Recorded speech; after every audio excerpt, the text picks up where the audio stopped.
através dos livros, eu consegui levar a Antártica para dentro da sala de aula, e através das fotografias eu levei pessoas do metrô para lugares tão distantes para viajar comigo, né? Eu acho que esse é o resultado do meu trabalho, da transformação que eu passei, e por isso eu sou grata ao Amir, que disse que as fotografias que eu fazia não serviam para nada, porque não serviam mesmo, né? Até que eu tive a capacidade de transformá-las em alguma coisa que servisse para muito mais do que só para mim. Oi, eu sou Marina Guedes e esse é o Maré Sonora, o podcast em que você navega por conversas inspiradoras. E de vez em quando também dá boas risadas por aqui. Segue a gente no Spotify, YouTube ou no seu tocador de áudio favorito.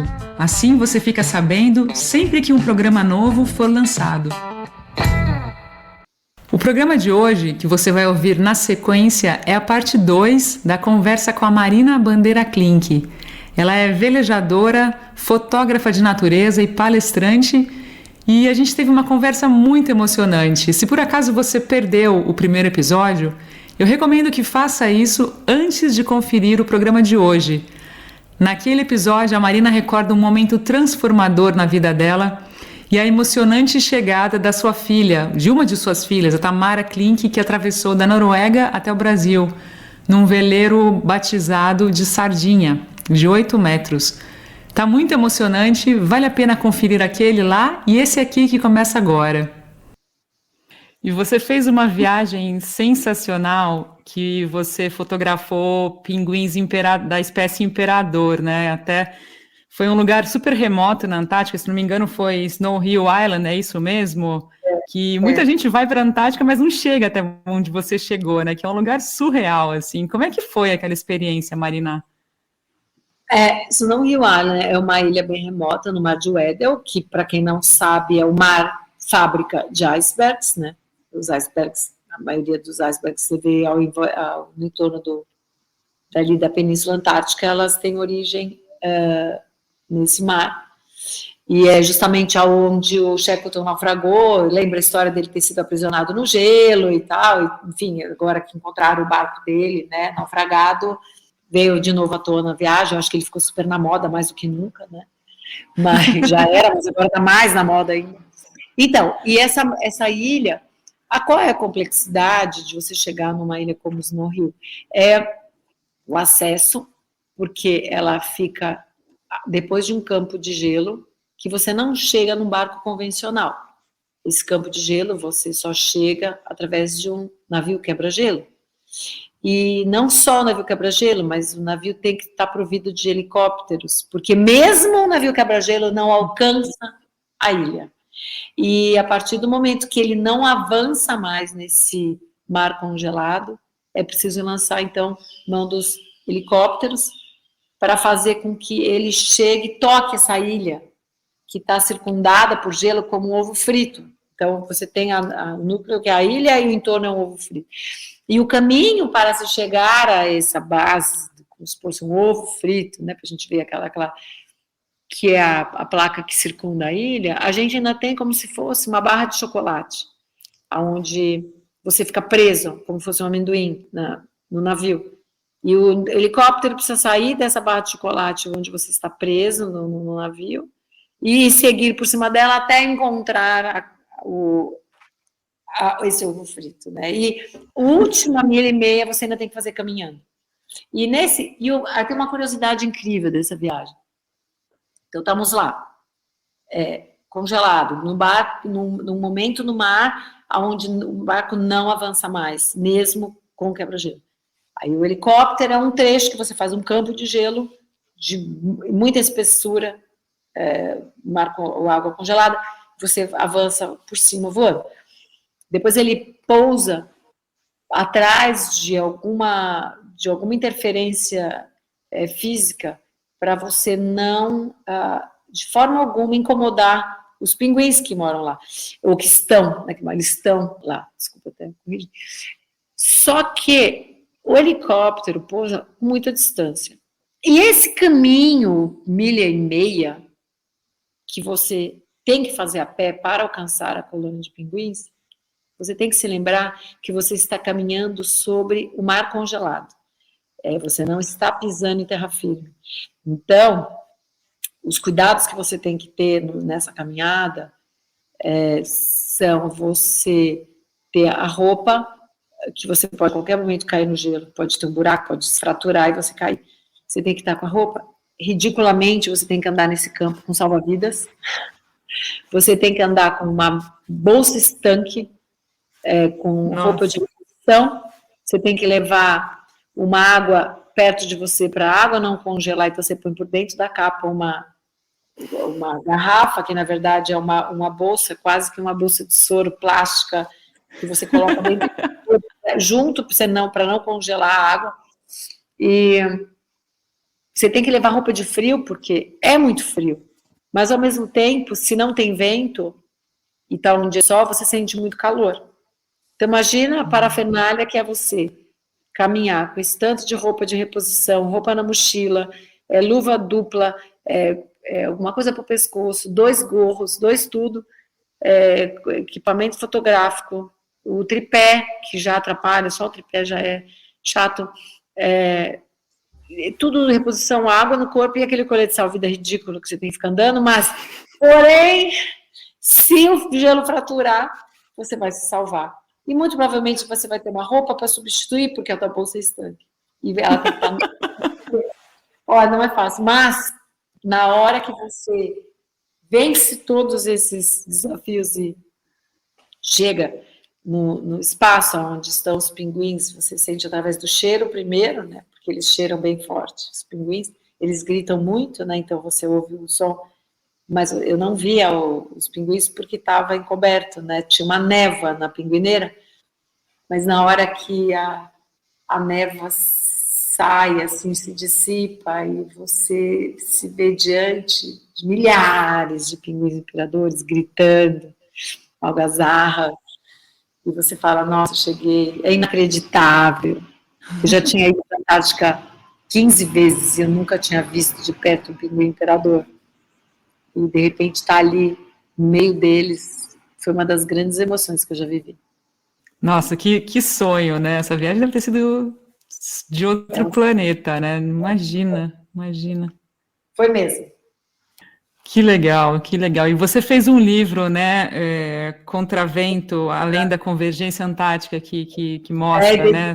Dei aos pinguins a capa, inclusive, né, o encontro deles, porque esses pinguins têm, sei lá, 1,40 m de altura, são pinguins bem grandes, né? Mas a luta deles pela sobrevivência, o ciclo de vida deles, né, a rotina deles, é muito surreal. Eles têm, são muito dedicados, é muito complicado, é complexo, toda essa dinâmica deles de reprodução, e a gente acaba aprendendo tanto. Marina, quanto mais eu viajo, mais eu aprendo, né? Deus me permita ter sempre autonomia e disposição física para continuar viajando permanentemente, porque a cada viagem eu percebo que tão pouco eu conheço do mundo e a gente vai guardando, né, como se fossem troféus, assim, cada viagem ela vai enriquecendo a gente. Teve uma viagem maravilhosa também para ver os gorilas em Uganda, uma viagem onde foi via Quênia e uma viagem bem longa de Entebbe até Bwindi, Impenetrable Forest. Mas eu diria para você que quando a gente está numa floresta dessa e se vê diante de uma família de gorilas é maravilhoso. Estar ali com os rangers, que são quase que anjos que te transportam para lugares e te escoltam em lugares que você não conhece, te conduzem com segurança, alguma segurança pelo menos, a lugares que a gente nem tem consciência do risco que corre, mas eu sugiro para as pessoas que eu conheço que um dos grandes investimentos numa viagem é na contratação de um bom guia. E numa viagem de imersão de selva, o ranger é a melhor pessoa que ele pode ter ao lado, porque é quem vai proteger e vai salvar e vai ensinar, né? A gente, às vezes, tem essa arrogância de achar só porque a gente tem uma casa boa, um carro bom e o celular da moda, a gente sabe mais do que uma pessoa que vive de uma maneira muito singela no meio de um lugar que não tem nem água encanada, né? Mas essas pessoas, elas são os especialistas daquele lugar, eles conhecem como ninguém aquele lugar, que é isso, é a vida deles. Então, eu respeito e admiro, e a primeira contratação que eu faço quando eu penso numa viagem é, mas quem vai ser o guia, né, de campo? Porque é eles que vão nos ensinar coisas que a gente nem imagina. E muitas vezes a gente aprende tanta coisa e volta sentindo maior, porque contratou, às vezes é um jovem de 18 anos, de 16 anos, que conhece tudo, que sobe em árvore, observa, conhece as aves, identifica todas as aves pelo som. É lindo, e descreve do jeito deles qual é a ave que a gente está ouvindo, é a característica de cada animal que a gente está vendo. Então, a viagem ganha um valor muito maior, né? Quando a gente está acompanhado de alguém nativo, né? Tem gente que não liga para isso, mas eu valorizo demais. Você sabe que eu pensei em te perguntar uma coisa que talvez você vá até rir, né? Mas é o seguinte, é uma pergunta em forma de quiz, né? De múltipla escolha, se é que tem mais de uma resposta, mas o que foi mais desafiador para você, Marina, se você pudesse escolher entre coisa que te fez mais perder o sono, né? Acompanhar o Amir nas viagens à distância, dando suporte para ele absurdo sempre nessas travessias que ele fez. Acompanhar a Tamara nessa travessia da Noruega para o Brasil recente, ou quando você se prepara para uma aventura na Patagônia? O que te tira mais o sono entre essas três coisas? Ou outra que você quiser falar? O que mais me tira o sono é ver a minha filha velejando sozinha, sem apoio nenhum e sabendo que não existe nem um país próximo que pudesse mandar um helicóptero fazer uma salvatagem para ela no mar. Então, acho que o que mais me tirou o sono foi saber que ela estava em meio do Atlântico, distante, equidistante de qualquer ser humano, sim, uma distância muito remota. E eu acho que esse foi o momento mais tenso da minha vida.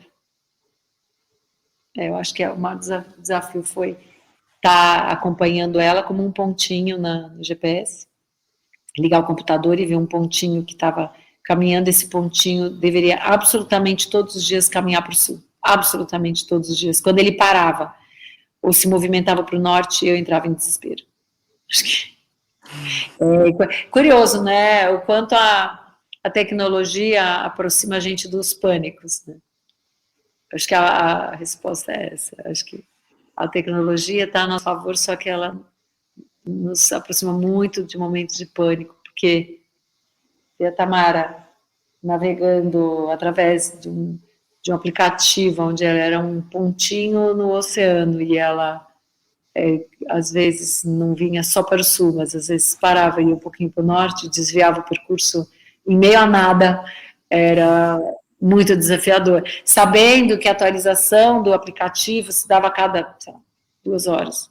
Então, era aquelas 2 horas de parar de respirar, de ter taquicardia, esperar até a hora que atualizava e ver se finalmente ela estava vindo para o sul. Então, ela não podia nem dormir, né? Se ela dormisse, eu já ia entrar. Se por acaso aparecesse a posição dela indo para o norte, na hora que ela estivesse dormindo, aí eu ficava sem dormir 2 horas até a hora que atualizava e ela ia para o sul. Acho que é essa. E é curioso, porque hoje ela me perguntava para que eu compartilhava onde ela estava. Eu falo, porque eu tinha que dividir com alguém, né? Era de madrugada, a maioria das vezes, que eu ficava olhando, assim, apreensivamente. Na hora de dormir, eu pegava o telefone de ver onde ela está, e aí eu não conseguia dormir. E eu tinha que dividir com alguém. Sabe aquele peso de uma preocupação que você tem, que você precisa dividir com alguém?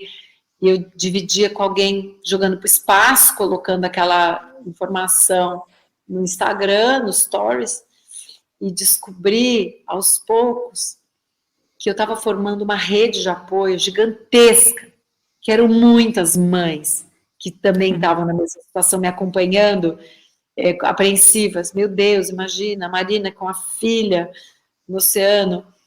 E foi se criando essa rede de apoio, onde algumas eram comuns, frequentes, né, que apareciam com bastante frequência, interagindo comigo de madrugada. Mas agora eu fiquei vendo, Marina, por que ela está andando para trás? Marina, por que ela foi para o norte? Não era para ela estar indo para o sul? O que está acontecendo? Um monte de exclamação, às vezes em caps lock, que dá gente mais louca ainda. E eu não poder responder por que ela está indo para o norte. Porque eu não tinha essa resposta para dar. E aí meu coração ficava sobressaltado até o momento em que eu pudesse atualizar, ou que o programa se atualizasse, a situação se atualizasse, e eu visse que estava tudo bem. Daí eu desligava e falava, gente, agora eu vou dormir. Respondia para as mães.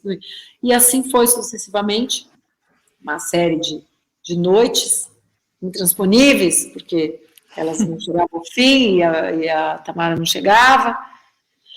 Mas no final, eu acho que essa rede foi uma coisa tão significativa para mim, porque teve um dia que uma mãe que me seguia falou que estava num apartamento na praia e viu a mãe na janela, saindo assim do apartamento, da sala, e ficando na janela durante muito tempo.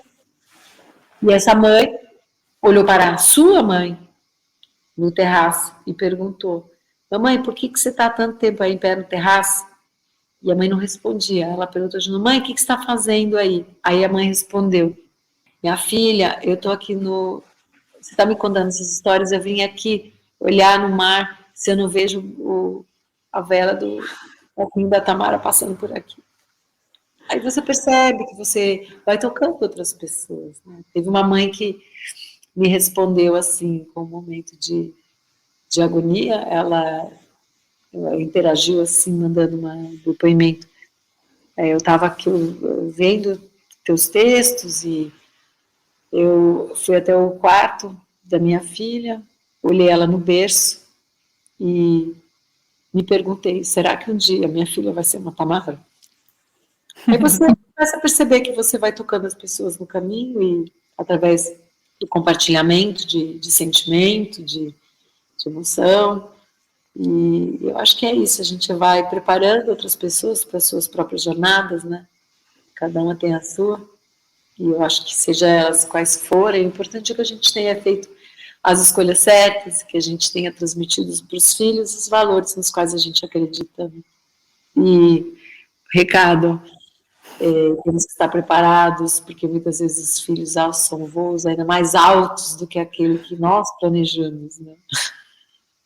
É verdade, Marina. E você sabe, uma coisa que eu ficava pensando enquanto acompanhava você compartilhando, era muito emocionante, era muito legal, divertido, né? Porque você tem uma pegada de humor muito engraçada também, assim, era muito legal.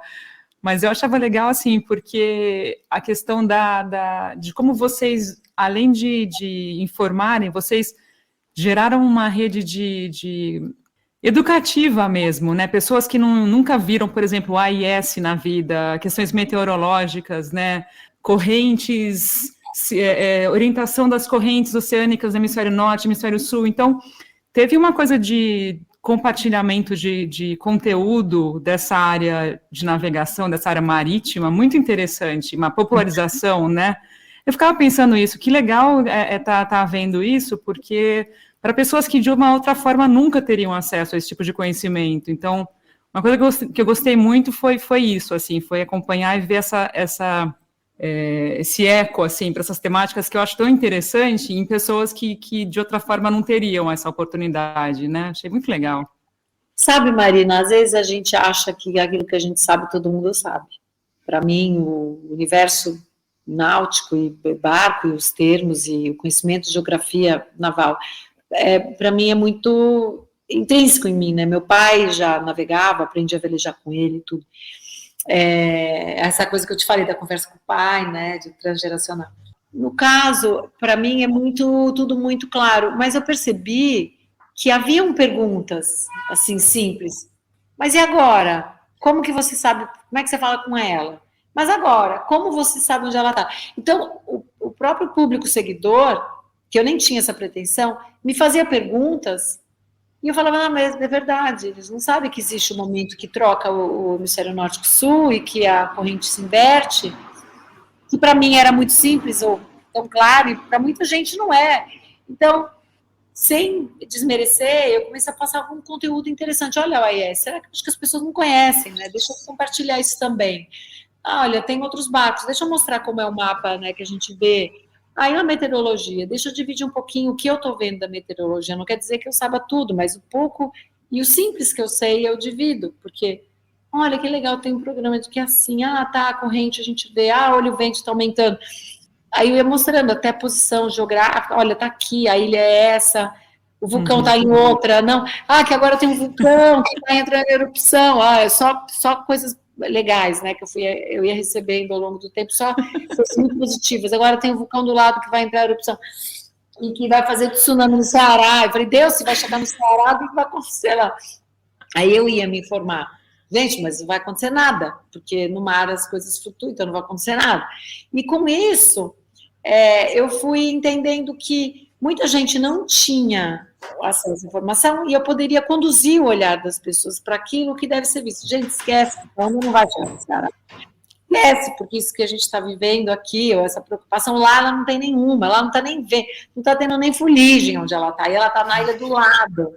E era isso que ia me dando o prazer do compartilhamento, da interação, porque é gostoso dividir quando as pessoas têm interesse, né?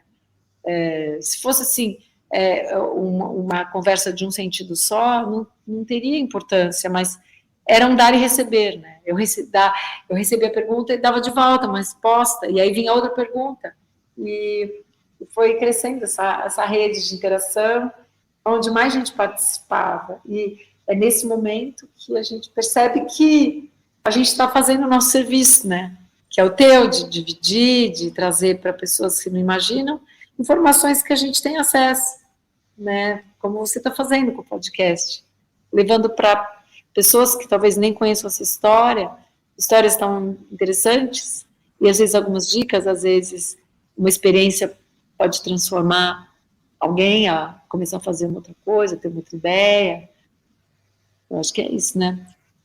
E outra, uma das coisas mais incríveis dessa vida toda, né, olhando, se fazendo um flashback da minha própria vida, que a vida dá reviravoltas. E muitas dessas voltas nos surpreende. A gente sempre está aberto para aceitar as mudanças. E muitas delas são positivas, a gente fala, isso acabou para mim, não sei o quê. Não, às vezes uma porta que se fecha é uma oportunidade que se abre. Bom, estamos aqui caminhando para os finalmente daqui a pouquinho, e eu queria te perguntar com relação aos seus planos aí, você 3 pontinhos mencionou que vão vir umas viagens aí para frente, queria que você contasse um pouquinho quais são seus planos e também falasse juntando, né, 2 perguntas em uma só. Onde você ainda não foi, Marina, que está na tua gaveta para ir? O que você pode falar sobre isso? Tem alguns lugares que eu não fui, dizer, vários que eu quero ir, mas alguns que estão na minha lista, no bucket list, nas primeiras posições, né? Eu acho que na primeira posição está o Spitsbergen. Eu nunca vi ursos polares, e eles estão no meu imaginário faz muito tempo. E dessa viagem vai acontecer em maio, se Deus quiser. E eu vou ver um urso polar de perto. Eu quero muito ver eles, porque eu me preocupo muito com eles. Assim como me preocupam as baleias, eu tenho esse carinho, um afeto enorme pelos ursos, mas eu nunca vi um de perto. Eu conheço muito o comportamento deles e eu quero ver eles pessoalmente. Outro lugar que eu quero muito voltar, eu quero voltar mesmo, né, para o Quênia. Eu já estive lá 2 vezes, mas eu quero voltar porque eu acho que estar em contato com os animais africanos, né, mas na região do Quênia, é muito importante. Eu queria poder ver algum momento de migração desses animais. E isso também está na minha lista e eu vou realizar esse ano, se Deus quiser. Outro movimento é a Austrália. Eu conheço 43 países, não conheço, né? Visitei 43 países, mas eu quero, o último continente que me falta é a Oceania. Eu gostaria de já ter ido, mas infelizmente a pandemia me atrasou esse sonho também de ir à Oceania. Queria poder fazer uma viagem de carro. Quem sabe eu consiga fazer, né? Também está no meu imaginário fazer essa viagem. E aqui no Brasil tem alguns desafios, mas um desafio é mais simples, mas eu acho que para mim é grande, que um dos grandes desafios que eu venci foi fazer escalada, né, montanhismo, mas escalada montanhismo, e conseguir alcançar alguns cumes que eu não sabia que eu era capaz, e de repente eu fui capaz, e depois de fazer aqui Agulhas Negras, que para mim foi tão bonito, eu não me sentia apta, e de repente eu percebi que a gente não precisa ser apto, a gente precisa só querer. Tantas agulhas quanto as prateleiras, depois alguns picos lá da Serra dos Órgãos, e aí desafiei aí o Chaltén, né, na Patagônia, fazer alguns cumes também, que foi incrível ter vivenciado isso. Sou muito grata, né, a ter conseguido. A gente se sente muito feliz quando a gente nunca fez e de repente chega no cume e fala, meu Deus, eu cheguei aqui pelas minhas pernas, e isso é inimaginável, né? Eu quero fazer o Escalavrado, que é um dos picos lá de Teresópolis, que era o lugar que meu pai mais gostava de escalar, e eu quero fazer isso por ele, porque eu sei o quanto ele ficaria feliz, caso estivesse vivo, de saber que eu subi o Escalavrado, que ele sempre falou tanto desse lugar, e eu não me imaginava capaz. Agora, a gente chega a uma fase da vida, assim, 58 anos, a gente fala, o que mais eu não fiz? O que eu quero fazer? Qual é o tempo que eu tenho de disposição, de aptidão, né, de disponibilidade física para fazer coisas que a gente sabe que o tempo vai cobrar, e não adianta fugir, né? Um dia vem aquela conta de que agora não dá mais para fazer. Então eu comecei a fazer coisas que eu não faria, e eu ver se eu consigo fazer, e é muito bacana quando a gente se desafia e se vê capaz de fazer. Então eu voltei a voar de asa delta com meus amigos, eu voava sozinha, talvez eu não tenha mais a mesma habilidade que eu já tive no passado para voar sozinha, mas e de carona com amigos é demais, e parapente também, e paraquedas também, e montanhismo também, e, enfim, a gente começa a fazer coisas que a gente tinha deixado para trás, né? É uma delícia quando a gente vive as emoções. O que é a vida, né? Se não são as emoções? Então, acho que a gente tem que se dar essa chance de viver emoções e não ficar no sofá, né? Mas abrir a janela, abrir a porta e viver um pouco, né? Experiências e sensações. Eu acho que é reais. Eu acho que é uma fase bonita da vida. Agora que minhas filhas cresceram, eu não me sinto tão obrigada mais a ficar tão dedicada, né? Elas são adultas e eu acho que eu tenho tempo outra vez. A gente tem tempo outra vez. Fica a dica das mães. A gente volta a ter tempo para fazer coisas lindas, incríveis por nós mesmos, né? Você falou da Austrália, Marina. Eu super, super, super recomendo que você vá à Tasmânia. Lá a gente, assim, a gente passou quase um semestre lá, acabei ficando presa na pandemia lá, porque estava em lockdown, tal, que a gente estava... Eu não compartilhei isso contigo, mas a gente... Eu estava morando num veleiro por 4 anos, e aí a gente foi dos Estados Unidos até a Austrália, pelo Pacífico, ao longo de 4 anos e tal, e chegou na Austrália, que era o plano, vender o barco por lá. E aí deu tudo certo, vendemos o barco em janeiro, e a pandemia começou em março. Só que nesse meio tempo, a gente estava de carro dando um super rolê pela Tasmânia, deu quase 2 meses desse tour pela Tasmânia, e é muito lindo, Marina. É tipo a Nova Zelândia, mas com menos gente, uma variedade de paisagens assim sensacional, montanha, praia com água cristalina, lago no topo da montanha que formam umas quedinhas, assim, que você fala, como assim, né? As pessoas super receptivas, e muito menos gente que a Nova Zelândia, que tem também lugares lindíssimos, tal. Então, acho que você vai amar aquele lugar. Assim, de outro mundo. A Tasmânia, eu super recomendo, precisando de dicas, enfim, a gente bate um papo a hora que você quiser. É fantástico. Eu fiquei presa lá 2 meses na casa, quase fazendo nada, morando quilômetros do supermercado mais perto, depois eventualmente as coisas melhoraram, mas é muito lindo, tem lugares com vinícolas, tem para todos os gostos, aquela ilha assim, putz, a Austrália é fantástica, mas em especial a Ilha da Tasmânia não deixe de ir, por favor. É incrível como o nome Tasmânia nos chama, né? É um nome que é muito convidativo, né? Eu acho que eu quero viajar, não quero desistir de sonho nenhum. Então eu vou atrás dos meus sonhos, porque eu acho que cada vez que a gente vive um deles, a gente volta transformado. E é gostoso crescer através das próprias experiências, né? E compartilhar. A minha fotografia é o compartilhamento daquilo que eu vivo e eu tenho o maior prazer de dividir isso. E às vezes a pessoa não precisa nem viajar, ela olha a fotografia, ela entende o que eu quero dizer. Eu acho que um dos grandes orgulhos que eu tenho desse universo da fotografia, mas esse mundo da fotografia me possibilitou a experiências muito bacanas, não só o compromisso de trazer os lugares para as pessoas, de dividir aquilo que eu vi, né, aquilo que meus olhos viram com outras pessoas e que muitas delas não têm o mesmo acesso, ou por uma limitação financeira, ou porque não tem tempo para ir, ou porque não tem a saúde para ir, mas poder trazer a fotografia e fazer com que a pessoa viaje junto, né, e se imagine naquele lugar, é uma responsabilidade tão bonita para a gente dividir.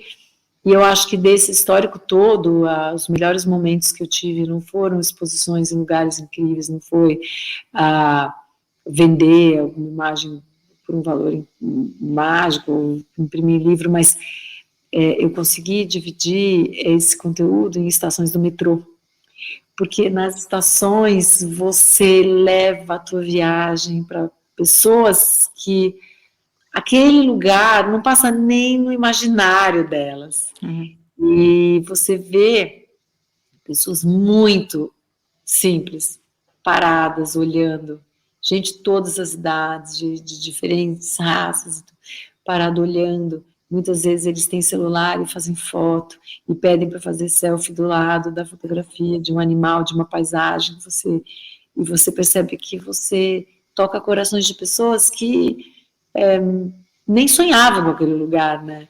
E você leva esse sentimento positivo, você leva um pouco da natureza para o imaginário de pessoas que estão ali naquela rotina do dia a dia e que muitas vezes não tem tempo para ver a luz do sol, né? Porque trabalham durante o dia num lugar sem janela e voltam para casa à noite, e você consegue levar essas pessoas para viajar com você, né? E através dos livros eu consegui levar a Antártica para dentro da sala de aula, e através das fotografias eu levei pessoas do metrô para lugares tão distantes para viajar comigo, né? Eu acho que esse é o resultado do meu trabalho, da transformação que eu passei, e por isso eu sou grata ao Amir, que disse que as fotografias que eu fazia não serviam para nada, porque não serviam mesmo, né? Até que eu tive a capacidade de transformá-las em alguma coisa que servisse para muito mais do que só para mim. Muito bom te ouvir. Não dá vontade de encerrar, confesso que não dá vontade de terminar de te escutar. É um super prazer, Marina. Muito, muito obrigada por participar. E obrigada pelo trabalho que você faz, que permite que a gente viaje contigo e vislumbre todos esses lugares que você foi, que você continua indo. Passando aqui pela Itália, por favor, avise, que vai ser uma honra, uma alegria conhecê-la pessoalmente. E muito obrigada, de coração, foi ótimo te ouvir, muito gostoso. Poder comer um tramezzino com você vai ser um prazer também. Olha, agradeço a oportunidade de compartilhar com vocês. Caso alguém tenha interesse em conhecer mais o meu trabalho, minhas viagens, né? Eu tenho o site marinaclink.com, que tem um pouco das fotografias, dos lugares que eu vou, e Marina B. Klink no Instagram, porque Marina Klink, a minha filha Marina Helena pegou antes de mim, e o Marina Bandeira Klink ainda é meu, então Marina B. Klink é o nome do Instagram. Obrigada, Marina. Podendo, eu gostaria de estar sempre em contato com vocês, é um prazer estar aqui contando um pouquinho de histórias, quem sabe a gente consiga provocar um pouco o estímulo emocional das pessoas a a viajarem também, viverem experiências novas, sempre vale a pena, mas agora, depois que o mundo se fechou, a gente passa a refletir mais e valorizar mais esse mundo natural que está aqui do lado de fora da porta da nossa casa. Muito obrigada. Bom, e assim a gente chega ao fim deste episódio. Muito obrigada por acompanhar mais uma conversa por aqui. Agradeço também aos nossos apoiadores que fazem com que esse trabalho siga adiante. E se você gostou e quer nos apoiar também, é muito fácil. Contribua com o valor que desejar através do nosso Pix, podcastmariasonora@gmail.com. Saiba que com R$5 já estará nos ajudando muito. E se por acaso você vive fora do Brasil, também é possível apoiar. O link para isso está na descrição deste episódio. O Maré Sonora é um oferecimento do Café do Luiz, o café que celebra a amizade e os bons momentos. Encomende o seu de qualquer lugar no Brasil através do perfil no Instagram, @Café do Luiz. E eu volto na próxima segunda-feira com um novo episódio por aqui. Até lá, tenha uma ótima semana e bons ventos!